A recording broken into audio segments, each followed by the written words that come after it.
Okay, you guys, what is up? The King of Lightning is here today to do Bleach Chapter 504 review. Now, this Chapter of Bleach overall is a good Chapter of Bleach. Why? Because everything was straight to the point. Everything was straight to the point.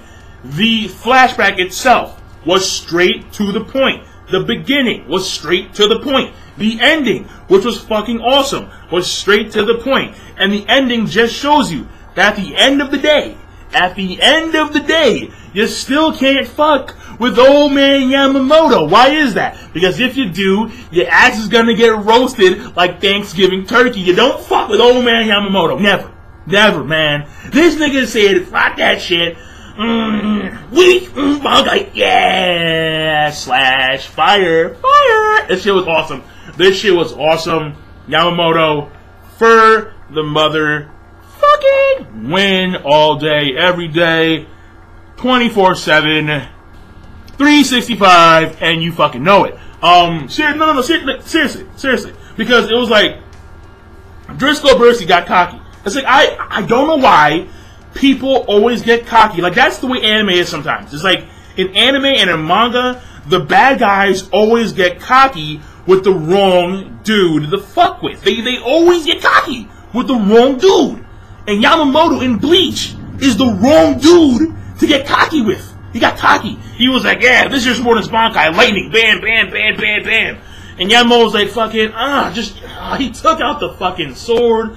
Rujin Jekka, return to ashes. He cut this motherfucker.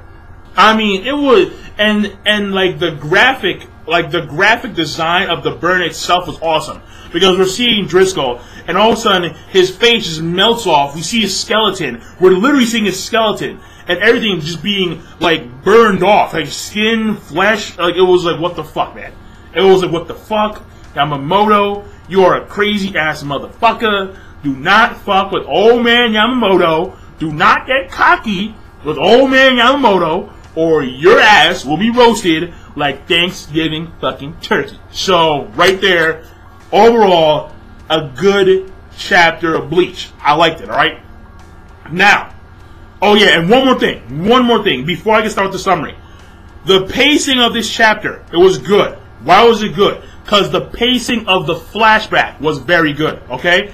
The flashback was actually like flashbacks. Like, it was like, bam, here it is, then we go back to the real time. Then here it is again. Then we go back to the real time. Then here it is again. Then we go back to the real time. It was the alternation between the flashback and the real time, where how we see how the flashback is proceeding along with real time. It's not like, because a lot of times in anime and manga, a flashback, like, even though the flashback itself can take like weeks to like actually, you know, like play out and shit, where in real time the flashback would be like equivalent to like a few minutes, but like we don't see it. It's like, what the fuck? But in this chapter of Bleach, the flashback is actually coinciding with real time. And the way Taichi Kubo organized it between the real time and the flashback was very good. And I'm telling you right now, Kubo is eating his Wheaties because the nigga is on a hot streak. This shit right now is good. Every chapter of this arc so far, with the exception of the beginning shit with those two random Shinigami, every chapter of this arc so far has been good. Kubo, keep on munching on those fucking Wheaties, man. Those Wheaties are doing you justice. They're doing you justice, alright? So, that being said, summary. Basically, oh, fuck, my glasses. Whoop. Okay, alright. Basically, this chapter starts off, and of course, Driscoll Bursey getting cocky. He's like nostalgic, isn't it? I heard that he hasn't used. I heard that he hadn't used his Bankai in over 2,000 years, because we all know that Sasakabe had his dedication. Even though I do find that kind of stupid, like me personally, because it's kind of the same shit with like Ikkaku, where Ikkaku will not use his Bankai in front of other people because he wants to stay with Zaki Kenpachi, and Sasakibe is like, kind of like the same way. Like, I won't use my Bankai unless for like this or this reason. And, you know, like, to me it's kind of stupid, because it's like, what the fuck? I mean, I'm pretty sure that there were a lot of cases where niggas could have used your Bankai, Sasakibe, especially when Ichigo straight up palmed your ass. Yeah, I remember that shit. What the fuck, man? So, I don't know. At this point in time, we get Hisagi's point of view, and then he notices how the Bankai that was stolen can actually manipulate the weather, just how Shorimaru can control the weather, as so could Satsukibe's Bankai. And the way it's structured is that, you know, like it's a disc with lightning bolts, and then one lightning bolt is connected with like the sky itself. So, and basically he notices how it can also control the weather.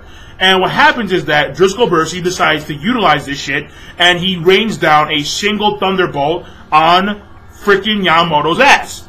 And Yamamoto, at the same time, is having a flashback. And what happens is that he remembers the old day when he was much younger, he had black hair, and he had one scar over his face. And apparently this scar resembled a Japanese kanji. And what happened is that people were actually giving him a nickname based on the scar, which resembled the Japanese kanji. And I believe the name was Ejisai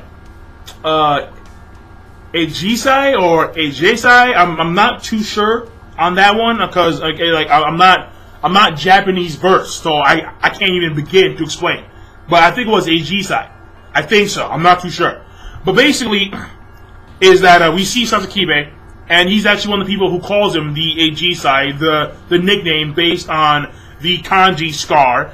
And what happens is that we start to get like a little bit of Satsukibe's background. And apparently he didn't go to the Shinigami school like Rukia and Renji and all those guys.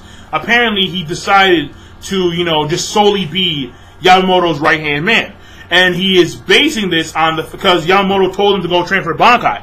And he said, you know, a month later he learned Bankai, which, you know, kind of surprised me, because, well, either a month later he perfected his Bankai or he full-blown learned his Bankai. I'm pretty sure it's the he learned his Bankai. Because what happens is that, you know, Yamamoto's kind of surprised and shit, like, oh, well, you learned your Bankai, well, can you beat me with it? And then what happened is that, you know, there's another return to the future, to present time, and we're seeing Driscoll Bursey once again lays down the thunderbolts. And then we have another flashback scene where Yamamoto has another scar upon his forehead. And apparently, he says here that even though Satsukibe's Bankai is considered to be a baby Bankai, it still inflicted some damage. So that's why I'm saying that he probably just learned the Bankai a month ago. Because, you know, in order to match, because he called it a baby Bankai. He called it a baby Bankai. So, you know, whatever. And then what happens here is that Yamamoto, he has another scar over his head. And then Yamamoto states that, you know, like, you can get a lot better if you know, train your Bankai. And then Satsukibe says, you know, I'm going to spend the rest of my life polishing my Bankai so I can be your right-hand man. And, you know, all that shit. And then, you know, like, there's some other flashback scene where we see him, and apparently the kanji on his forehead now resembles a Jew. Wow, that came out really bad. Jiu, or, yeah. Man, just JYUU, alright? And basically, Satsukibe refuses to call him the other nickname and sticks to the Ejisai thing because he delivered that scar upon his forehead. And he refuses to give him the nickname based on the scar that he inflicted. So, you know, whatever. And then Yamamoto explains how he took up the name Genryusai because of Satsukibe.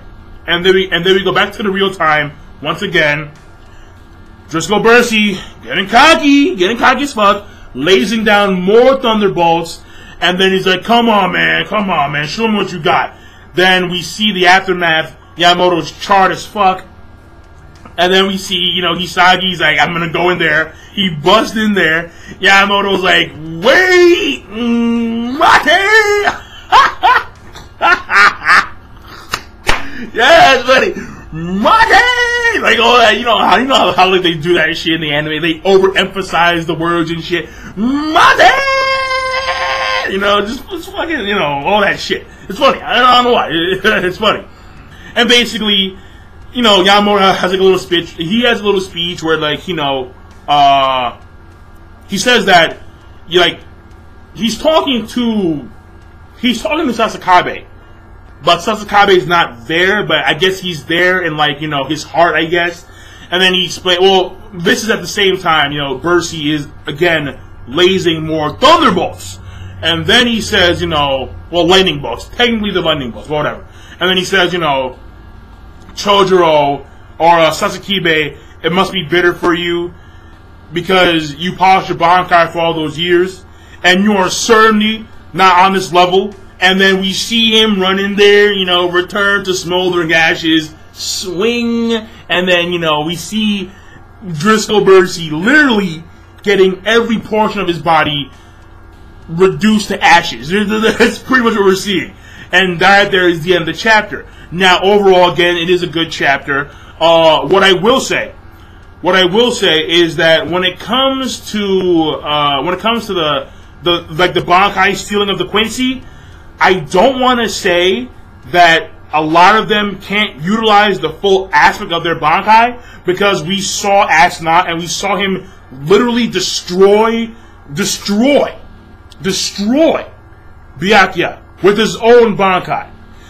However, maybe some of the Quincy's cannot utilize the full power of the stolen Bankai, since a Bankai itself is not a Quincy trait.